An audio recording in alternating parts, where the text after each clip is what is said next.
This is a timely topic. If you're not aware, this has recently been debated at ODAC because there is a positive study out there, and the question is, are we going to see an FDA label change or not? I'm going to speak to why I think we shouldn't see a label change, and even though Dr. Crawford looked far and wide for someone to debate me, everyone was intimidated to the extent that no one took up the offer. So I'll ultimately vote for me at the end, please. Okay. All right. So here's the background. About 15 to 20% of all RCC patients will present with high-risk local regional disease, so stage 3 disease, where the 5-year overall survival will be 50 to 60%. And you all know this. I mean, you see these patients. And we have therapy that's proven to extend overall survival in the metastatic population, so VEGF TKIs, sunitinib, pazopanib, cabozantinib, axitinib, sorafenib, all with proven overall survival advantage.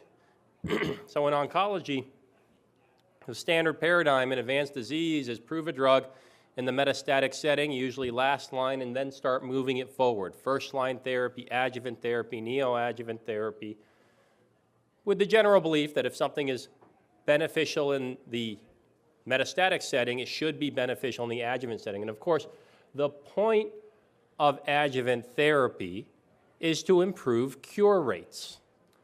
It is conceptually, what we're trying to do is treat micrometastatic disease to eradicate that last little bit that wasn't removed surgically and improve the cure rate in doing so. And this is a well-established paradigm in any number of malignancies, colon cancer, breast cancer, lung cancer.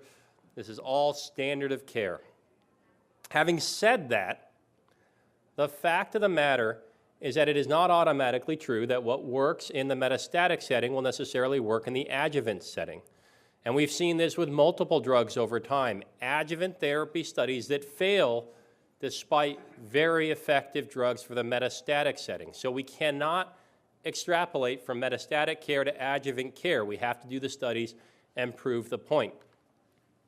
It would be ideal if we had some kind of retrospective analysis that tells us what is the criteria to let you know what's going to work and what's not, but so far that hasn't played out.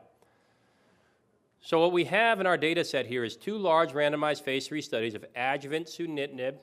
One of them also has sorafenib, one of the studies that is, totaling over 1,900 patients that have been completed. We have the ASSURE study, ECOG 2805, over 1,900 patients, high-grade RCC. You can see the criteria there. All right, so post-nephrectomy. And these patients were randomized on a 3-arm study between sunitinib, sorafenib, and placebo. And then we have the STRAC study. This was the industry phase 3. Slightly higher risk population than ASSURE, only stage 3 patients post-nephrectomy, 1-to-1 randomization, sunitinib versus placebo. These are not blinded studies in the sense that with the toxicity of these therapies, you know exactly which arm the patient is on. The primary endpoint of both studies was progression-free survival. ASSURE was investigator-assessed. STRAC had central review. Okay, so PFS was the primary endpoint, not overall survival.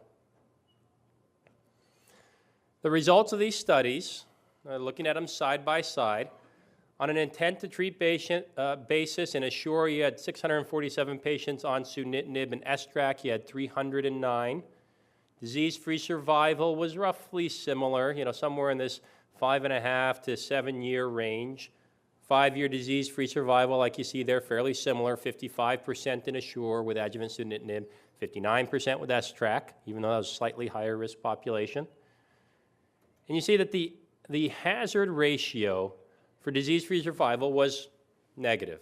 In fact, in ASSURE, the survival curves for the 3 arms overlap. There really is no space between them whatsoever. But in STRAC, disease-free survival was statistically better on the sunitinib arm than on the placebo arm. So the hazard ratio there is 0.76. Confidence interval, as you can see, remains less than 1. So this is certainly a valid, statistically significant result, p-value of 0.03. But then you look at overall survival here, and the 5-year overall survival in ASSURE, roughly around 80%, here on S-track, really no difference whatsoever between sunitinib and placebo. Now, on S-track, the final overall survival follow-up is not scheduled until 2019, so this data may yet mature. But what we can say at the moment is with available data, we have a progression-free survival advantage, no overall survival advantage. And the debate then, and this is a debate that played out at ODAC, is that PFS has been accepted as an endpoint in other malignancies. In the adjuvant setting, PFS is accepted for some cancers. Shouldn't it be accepted for the RCC population? That's the central debate. Of course, when we have multiple studies, we like to put them together in meta-analyses, and I'm just showing you the sunitinib data. There's also a pazopanib study, but it largely tracks what we're talking about. And in this meta-analysis, the things that pop out, I mean, you look here, here's the composite hazard ratio, okay, for progression-free survival, 0.89. It crosses 1. I mean, this is certainly not statistically significant, okay? Maybe it starts to favor sunitinib a little bit, but you're talking about 1,900, or you're talking about 2,500 patients ultimately here. This is plenty of data to try and reach a conclusion. The toxicity certainly matters. You're talking about adjuvant therapy, so there are patients who otherwise would not go on any therapy. And sunitinib carries a grade 3/4 toxicity rate over the period of treatment of over 60%, with 4 sunitinib-related deaths. Okay, so sunitinib, the TKIs are pills. And I think one of the myths we often deal with in oncology is people think, well, if it's a pill, it's no big deal. It's not chemo. Chemo's IV. If it's a pill, it's not chemo. And really, the first comment about that is, number one, chemotherapy, of course, is not a scientific term, doesn't actually mean anything at all. It's a colloquial term, and mostly we take it to mean things that make you feel sick. Sunitinib, in terms of its toxicities, I would say is right on par with chemotherapy. Now, one of the problems we have when we talk about toxicity is the common toxicity criteria were really developed to talk about the toxicity of chemotherapy, that is acute events. So the CTC really look at how severe a toxicity is at its worst. It does not look at duration of toxicity. So if a patient gets hospitalized with neutropenic fever and pneumonia, is in the hospital 5 days, on oxygen, gets IV antibiotics, it's a grade 3 neutropenic infection, okay? If a patient has 5 to 6 stools a day over baseline, diarrheal stools a day, that's a grade 2 toxicity. So the question is, would you rather get chemotherapy and get 1 grade 3 neutropenic fever for 5 days, or would you rather have a year of 5 to 6 stools, diarrheal stools a day on sunitinib? Okay, I would take the hospitalization, right? Have it and be done with it. And this is a problem with how we categorize toxicity. Chronicity is left out of the consideration. Regardless of that, there are always going to be a few treatment-related mortalities because these are not benign drugs.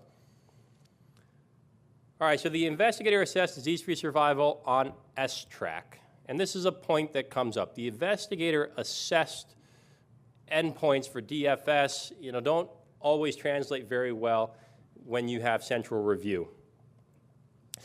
And on S-track, if you limit it to the investigator assessment, the hazard ratio then crosses 1, whereas with central review, it was positive. So the argument that gets made is, sure, if you had central review, perhaps you'd have a positive study. Perhaps, perhaps not, we don't know.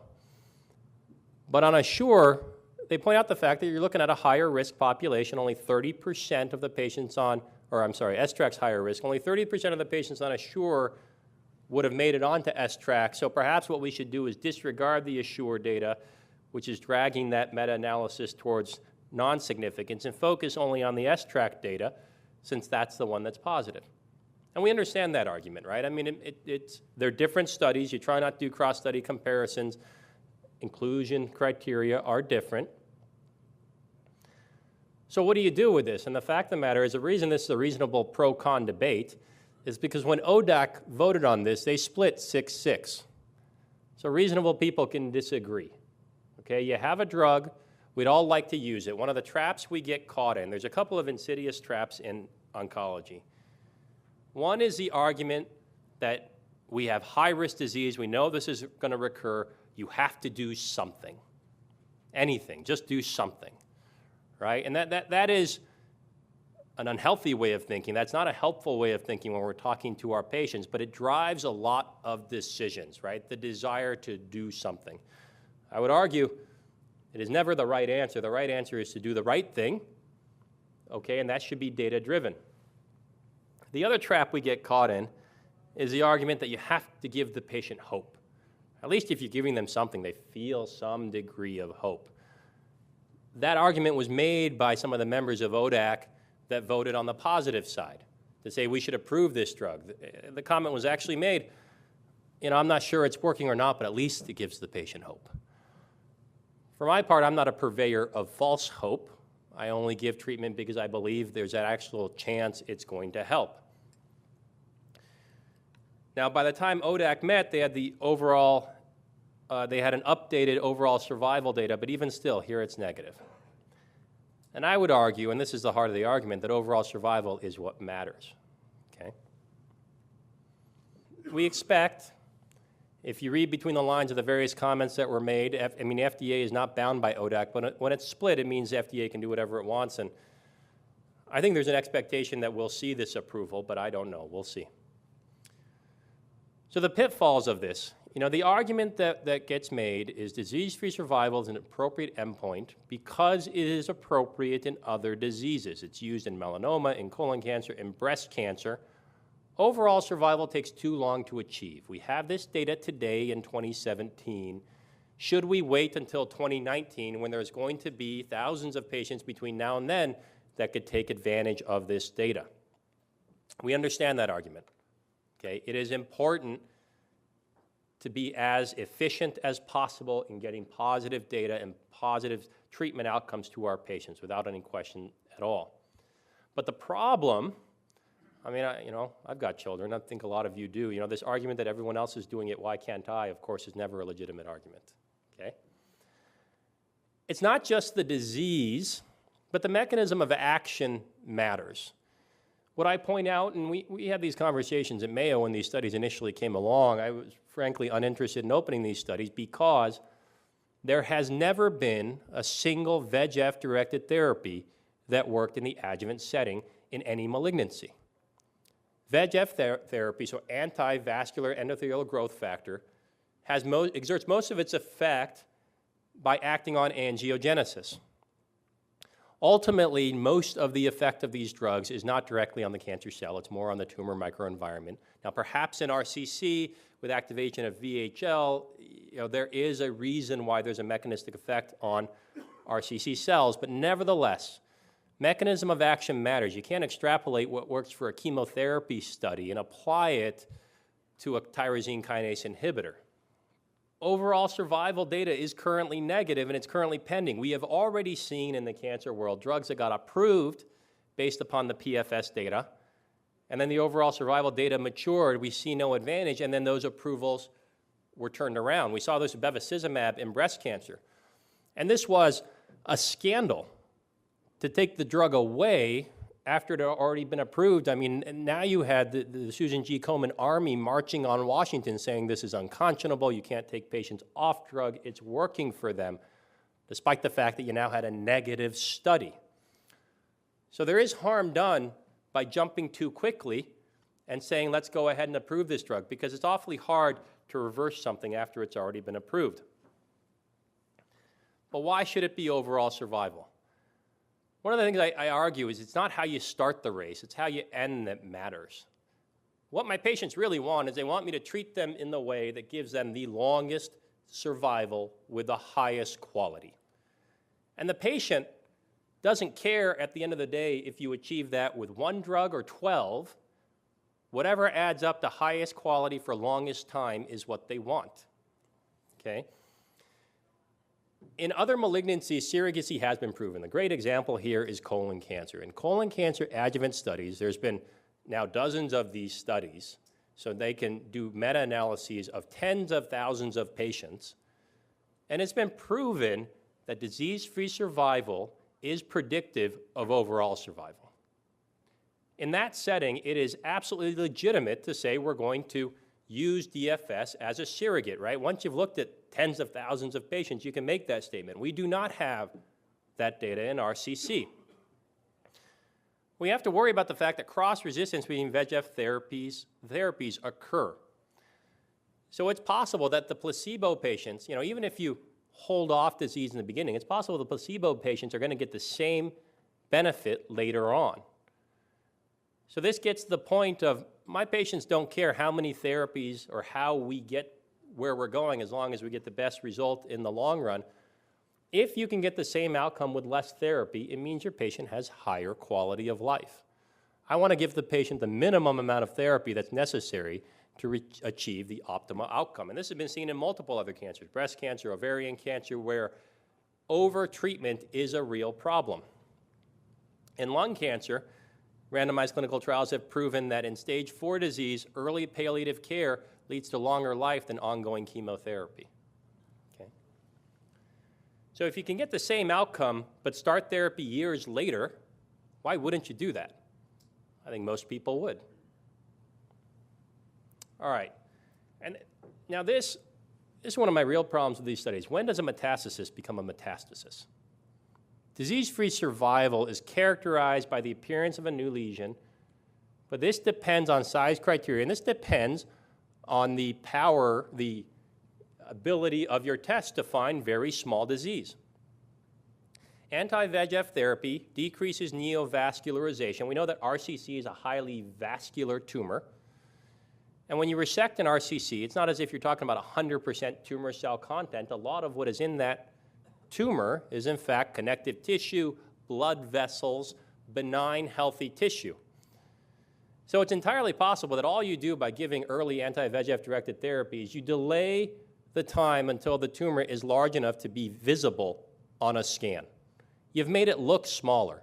You still got 1 billion cancer cells, but instead of having half the content being blood vessels, you only have 10% of the content being blood vessels, and therefore, DFS is improved. But you haven't done anything to actually alter the course of the malignancy. So it might be that all we're doing is slowing the maturation of the first metastasis well beyond, which increases DFS and ultimately has no impact on overall survival whatsoever. This is a very real possibility, and that's why OS matters. So DFS may be a radiographic artifact without any clinical significance.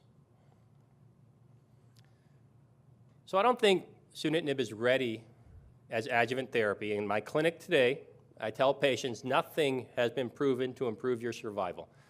If we're increasing the cure rate, this should absolutely appear as an overall survival advantage. If you're not improving overall survival, you are not improving the cure rate. DFS is not a surrogate for that at all. At the moment, there is no demonstrable clinical value. DFS is only a number, it's not an outcome. Okay, my patients, they're really not saying on what day is the first spot going to pop up. That's not what they're losing sleep over. Okay, they want to know how long are they going to live. Quality of life matters, as does treatment-related mortality. These are not benign therapies. Adjuvant sunitinib is chronic therapy with chronic toxicities. Like I say, the top-line data about toxicity when you talk about these oral drugs are really underrepresentative of the true toxicity and the quality of life impact that the patient feels. And so our obligation is to explain these details to the patients, make them really understand, get past all the fluff, and say, we want to get down to the clinical impact. I want to get down to what this does to your life. Maximum quality for maximum time. That's really the only criteria that matter. That's why I'd say, hopefully we don't see an FDA approval for this. I fall on that side of the 6-6 split, but, obviously reasonable people can disagree.